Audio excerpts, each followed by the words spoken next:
There is a moment, brief, almost imperceptible, in which a life quietly reveals its direction. It appears not in grand decisions, but in the smallest disturbances. A remark delivered without care, an inconvenience that arrives uninvited, a delay that interrupts expectation. In that moment, most people disappear. They are overtaken by reaction. The Stoics noticed this long before the modern world perfected distraction. They understood that the greatest threat to human dignity is not hardship, but haste. Haste of judgment, haste of emotion, haste of speech. Reaction is immediate, instinctive, and deeply human. But it is not inevitable. What appears automatic is often unexamined habit. The Stoics did not attempt to erase emotion. They sought to govern it. This distinction is everything. Epictetus, whose life was marked by constraint, spoke with remarkable precision about freedom. He insisted that freedom does not reside in circumstance, but in the capacity to choose one's response. Not one's feeling, one's response. An impression strikes the mind. That much is unavoidable. But what follows, the granting of authority to that impression, is optional. Most lives are shaped by this error, the confusion of impression with truth. A sharp word is interpreted as an insult. A disagreement becomes a threat. A loss becomes humiliation. The event itself is neutral. The interpretation supplies the suffering. Marcus Aurelius wrote not for an audience, but for himself. His reflections were private attempts to remain composed in a world that constantly tested restraint. He reminded himself that nothing external could damage his character without consent. This was not optimism, it was discipline. The discipline to pause, to observe the movement of emotion without surrendering to it, to resist the temptation to explain, defend, or retaliate immediately. The pause is the foundation of response. It is where reason re-enters. Reaction excludes reason. Response invites it. Modern life rewards speed. Opinion is demanded instantly. Outrage is expected. Silence is misinterpreted as weakness. The Stoics would have regarded this as a dangerous inversion. Speed belongs to impulse. Deliberation belongs to judgment. Judgment, for the Stoics, was sacred. It was the faculty that distinguished the rational being from the animal impulse. To surrender judgment to emotion was to abandon one's highest nature. This belief was not abstract, it was practical. Seneca warned repeatedly of the destructive force of unchecked anger, not because anger is immoral, but because it is imprecise. Anger strikes broadly. It damages what it touches, including the one who wields it. Responding requires something more exacting. It requires the courage to endure emotional discomfort without immediate discharge. This is why responding feels unnatural at first. Reaction promises relief. Response demands patience. But the relief of reaction is short-lived. Its consequences endure. A word spoken cannot be withdrawn. A gesture made cannot be unseen. A decision made in haste rarely remains isolated. The Stoics understood that a single reaction can alter the trajectory of a life. Not dramatically, quietly, through reputation, through trust, through self-respect. Responding preserves these, not by avoiding conflict, but by engaging it without surrendering composure. Composure is often misunderstood. It is not emotional absence. It is emotional order. Emotion felt fully, but governed by reason. This order creates inner stability. Stability allows perception to widen. When one is not consumed by reaction, one sees more. Options emerge, alternatives appear. The moment opens rather than collapses. This is why the Stoics trained themselves to expect difficulty, not to become cynical, but to remove surprise. Surprise amplifies reaction. Preparation reduces it. By rehearsing adversity, the mind becomes familiar with discomfort. Familiarity weakens its power. When insult arrives, it is recognized. When loss appears, it is acknowledged. But neither is permitted to command behavior. This is not indifference. It is sovereignty. Sovereignty over one's inner domain. The Stoics believed that all external things are unstable. Fortune shifts, reputation fluctuates, health deteriorates. To anchor one's peace to these was foolish. The only reliable possession was character. Character is revealed in response, not reaction. Reaction is borrowed from circumstance. Response is authored. This authorship is the essence of dignity. A dignified person does not rush to explain, does not rush to defend, does not rush to retaliate. They move deliberately. Their words arrive measured. Their silence is intentional. This restraint is not weakness. It is strength under governance. Others feel it immediately, not as intimidation, as gravity. Gravity does not announce itself. It is recognized. In the next part, we will examine why the mind is drawn to reaction, how the Stoics dismantled this tendency, and how disciplined response reshapes perception, authority, and self-command. To respond rather than react is not a matter of temperament, it is a matter of training. The mind, left unattended, prefers immediacy. It rushes toward conclusion. It confuses intensity with clarity. The Stoics observed this tendency with remarkable precision. They understood that the first movement of emotion is involuntary. A tightening in the chest, a surge of irritation, a flash of defensiveness. These arise before thought. They are not failures of character. They are physiological facts. What follows, however, belongs to judgment. Epictetus insisted that we are not accountable for impressions, but we are accountable for the consent we grant them. This distinction places responsibility where it belongs, not on the feeling, on the decision. Most people collapse these two stages. They experience an emotion and immediately justify it. Anger becomes truth. Fear becomes wisdom. Desire becomes necessity. The Stoic interrupts this collapse, not by denying the emotion, by questioning its authority. This questioning creates space. Space is the enemy of impulse. Within space, reason regains footing. Marcus Aurelius wrote that the mind becomes dyed with the color of its thoughts. He might equally have said that it becomes shaped by the speed of its ascent. Quick ascent produces volatility. Delayed ascent produces discernment. Discernment is not hesitation, it is discrimination, the ability to separate what is happening from what it appears to mean. Most suffering is produced not by events, but by the narratives attached to them. The Stoic learns to strip events of narrative. A delay becomes a delay. A criticism becomes a sound. A loss becomes a fact. Meaning is not denied, it is postponed. Only after reason has examined the impression is meaning allowed to settle. This practice feels countercultural. The modern world encourages immediate interpretation. Outrage must be instant. Certainty must be immediate.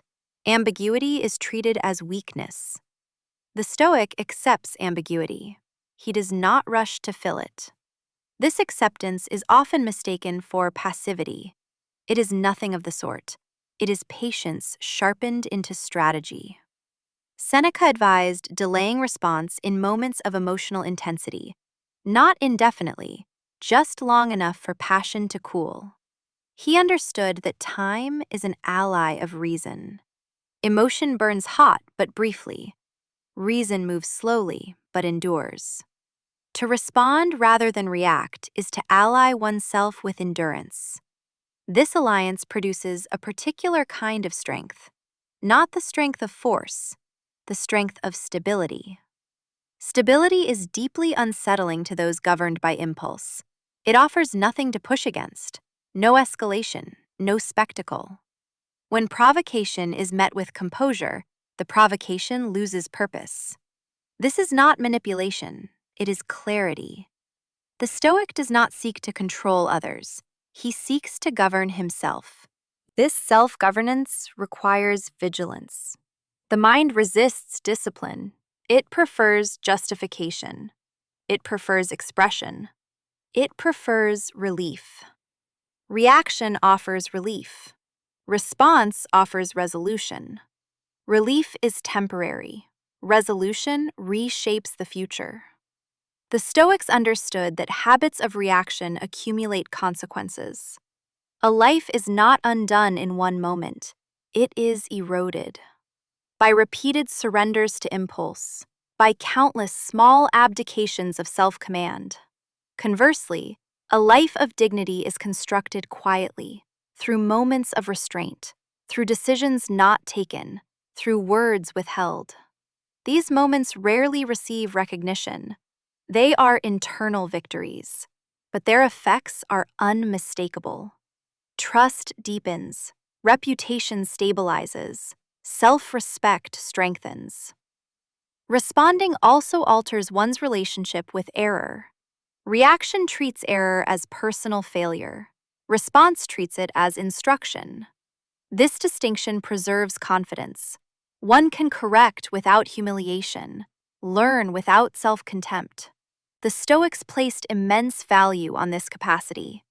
They believed that the wise person is not one who never errs, but one who does not compound error through reaction. Compounding is the true danger. An initial mistake followed by defensive behavior, an emotional misstep followed by justification. Reaction multiplies damage. Response contains it. Containment is not denial. It is proportion. Proportion is the hallmark of wisdom. A measured response honors proportion. It gives each event its appropriate weight, nothing more, nothing less. This proportionality creates inner calm, not because life becomes easier, but because the mind ceases to exaggerate. Exaggeration fuels anxiety. Clarity dissolves it. The Stoics did not promise serenity through avoidance. They promised steadiness through understanding. Understanding requires distance. Distance requires restraint. Restraint requires courage. Because to restrain reaction is to endure discomfort without discharge. This endurance builds capacity, capacity for complexity, capacity for uncertainty, capacity for leadership. Those who respond rather than react become reliable. Not predictable in behavior, but dependable in principle. Others sense this. They may not articulate it, but they feel it. In the next part, we will explore how disciplined response reshapes identity, how it alters power dynamics in relationships, and why emotional sovereignty quietly commands respect without demanding it. When response replaces reaction as a habit, a deeper transformation begins. It is not immediately visible. There is no announcement, no outward display. But inwardly, the axis shifts. Identity detaches itself from circumstance. Most people unknowingly construct their sense of self from reaction. They feel respected when others approve, threatened when others disagree, validated when outcomes align, diminished when they do not. The Stoics regarded this as a fragile arrangement. A self assembled from external signals is easily disturbed. A self governed by reason is not. Responding rather than reacting slowly relocates identity inward, not into isolation, into coherence. You begin to experience yourself as the one who chooses, not the one who is moved. This distinction is subtle, but profound. It alters how power is distributed in every interaction. Power, in the Stoic sense, was never domination. It was self-possession. The person who reacts cedes power immediately, to circumstance, to provocation, to chance. The person who responds retains authorship. They do not deny what is happening. They decide how it will shape them. Marcus Aurelius warned against becoming a puppet of one's impressions. He did not mean emotional numbness. He meant refusal to allow transient states to dictate lasting conduct. This refusal creates what might be called quiet authority, authority that does not need to assert itself. It is recognized through consistency. Others notice that you are not easily unsettled, that you do not rush to justify, that you are not compelled to correct every misunderstanding. This restraint changes relational dynamics. Conversations slow. Conflicts lose momentum. The emotional temperature drops, not because issues disappear, but because they are no longer fueled by impulse. Many people mistake this for detachment. It is not detachment. It is engagement without surrender. The Stoic remains present, attentive, but not entangled. This posture is rare, and rarity attracts attention. Not admiration in the shallow sense, respect. Respect is born when others sense that you cannot be manipulated through emotion, that offense will not control you, that pressure will not fracture you. This does not make you unfeeling, it makes you reliable. Reliability is a form of power. It allows others to trust your judgment, to place weight upon your words, to rely on your steadiness when situations become unstable. Seneca observed that no one is more formidable than the person who is not afraid of discomfort. Reaction is an attempt to escape discomfort. Response is the willingness to endure it. Endurance strengthens character. Character stabilizes influence. This influence is not loud. It does not compete. It does not persuade aggressively. It simply stands. Responding also refines one's relationship with time. Reaction collapses time. Everything feels urgent, immediate, absolute.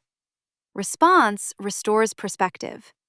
It reminds the mind that most events are temporary, that today's agitation will dissolve, that the present moment does not deserve unlimited authority.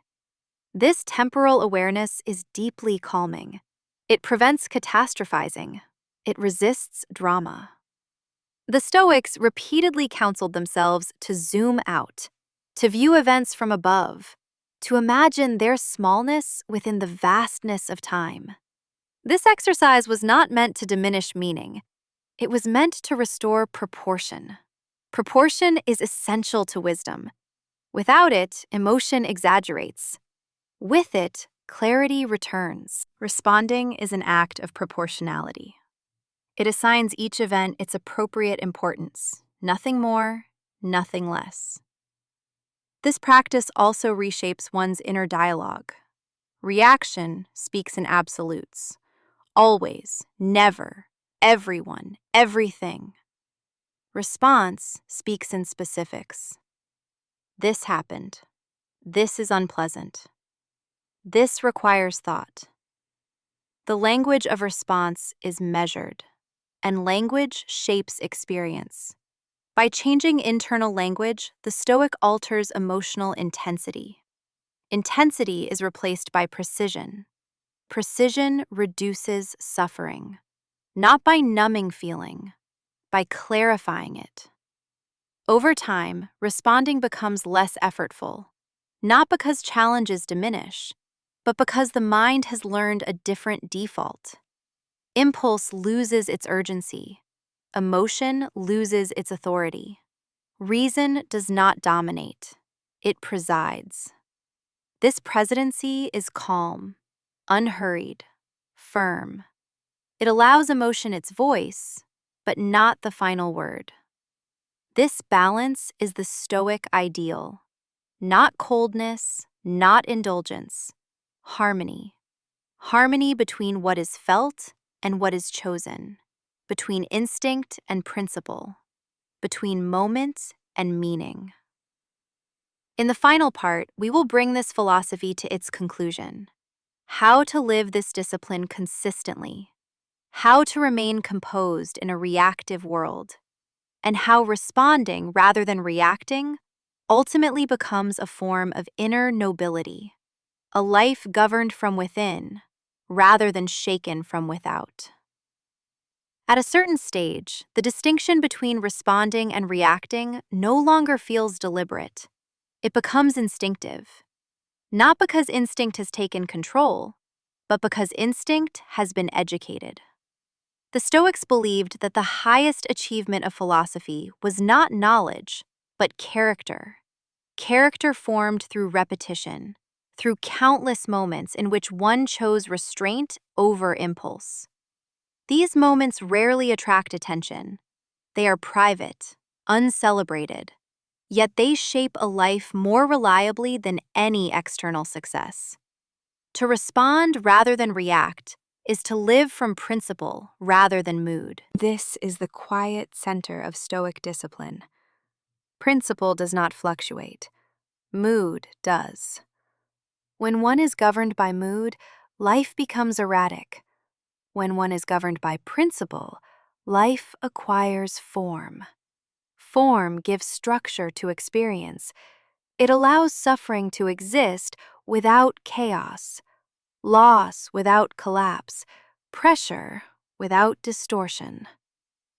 Marcus Aurelius reminded himself that the task was not to control events, but to remain upright within them. Uprightness is not stubbornness, it is alignment. Alignment between inner judgment and outer action. This alignment produces integrity. Integrity is not moral exhibition, it is internal agreement, a sense that one's actions do not contradict one's understanding. Most inner turmoil arises from contradiction, knowing what is right, yet reacting otherwise. Responding resolves this tension. It allows the self to remain whole. Whole selves are rare. They do not fragment under stress. They bend without breaking. This resilience is not dramatic. It is dependable. Others come to rely on it, not because it promises certainty, but because it promises composure. Composure, in an age of emotional excess, is quietly commanding. It does not compete for attention. It does not seek affirmation. It simply persists. The Stoics understood that freedom is not the absence of constraint, it is the presence of self-command. To be ruled by impulse is to live at the mercy of circumstance. To respond deliberately is to reclaim authorship. This authorship does not guarantee ease. Stoicism never promised comfort. It promised dignity. Dignity in adversity. Dignity in disagreement. Dignity in defeat. Defeat, when met with response rather than reaction, does not diminish the self, it refines it. The Stoics believed that fate tests character not to punish, but to reveal. Reaction hides, response reveals. It reveals who one has become. A life lived in this manner acquires a particular quality, not happiness in the conventional sense, but steadiness, a sense that one can endure without becoming bitter, that one can engage without becoming consumed, that one can withdraw without resentment. This steadiness is not indifference, it is emotional maturity. Maturity accepts complexity. It does not demand simplicity from life. It meets difficulty without protest, not because difficulty is welcomed, but because resistance to reality is futile. The Stoic responds to reality as it is, not as it should have been. This acceptance conserves energy. Energy wasted on complaint is energy unavailable for action. Response channels energy. Reaction dissipates it. Over time, this difference compounds. Life becomes less noisy, less cluttered with unnecessary conflict. The mind grows clearer. Decisions become cleaner. One's presence carries weight, not because it insists, but because it is unburdened. Unburdened by the need to react. Unburdened by the need to explain. Unburdened by the need to be seen. This is the final paradox. By relinquishing the urge to react, one gains influence. By refusing to be governed by emotion, one becomes deeply human. If this reflection has held your attention, it suggests an appreciation for discipline over display. Remaining connected to this work supports the continuation of ideas that favor depth, restraint, and clarity. If someone you respect would recognize themselves in this philosophy, sharing it may invite a conversation worth having. And if you choose to leave a comment, let it be measured. Not praise for its own sake, but a thought considered. A response rather than a reaction. Such engagement honors the very discipline explored here. The Stoics did not teach withdrawal from life. They taught presence without surrender, engagement without entanglement, and a way of living governed quietly from within, unshaken by impulse, unhurried by pressure, and intact, whatever circumstances may arise.